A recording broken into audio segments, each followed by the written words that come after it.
ये जो कार्यक्रम के पूरा आयोजक हैं हमारे बड़े भैया विनोद राजभर जी की ओर से सुंदर पुष्पहार और 1001 रुपया दे के हौसला बढ़ावल गई। आशीर्वाद चरणों में नमन, सब भैया लोगन के प्रणाम बा। एक जोरदार ताली बजे के चाहिए।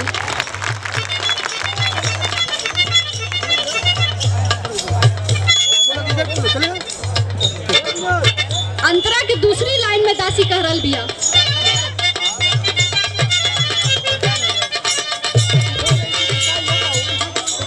तो हरस मिलल माई खुशी और गान हो,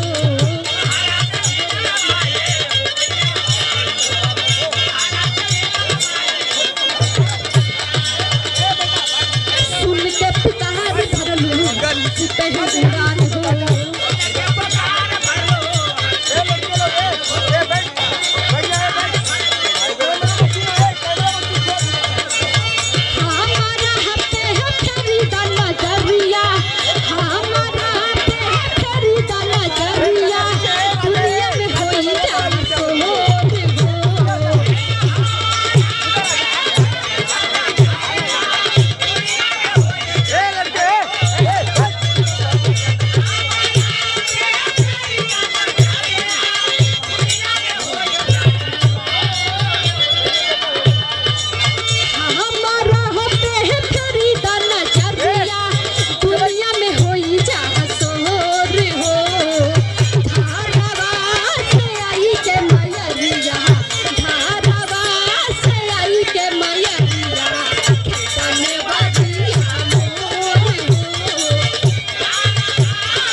से सुरेश प्रजापति जी की ओर से 51 रुपया आशीर्वाद मिलल। चरणों में नमन, सब भैया लोगन के प्रणाम बा।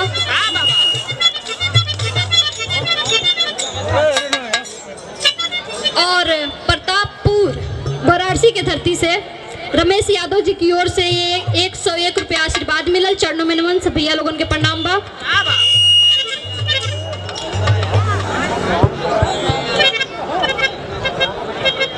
और पपाया की धरती से लखन यादव जी की ओर से 51 रुपया आशीर्वाद मिलल। चरणों में नमन, सब भैया लोगन के प्रणाम बा। वंदना के आखिरी लाइन में दासी गुरु घराने के परिचय दे रही है। क्या दे रही है मास्टर?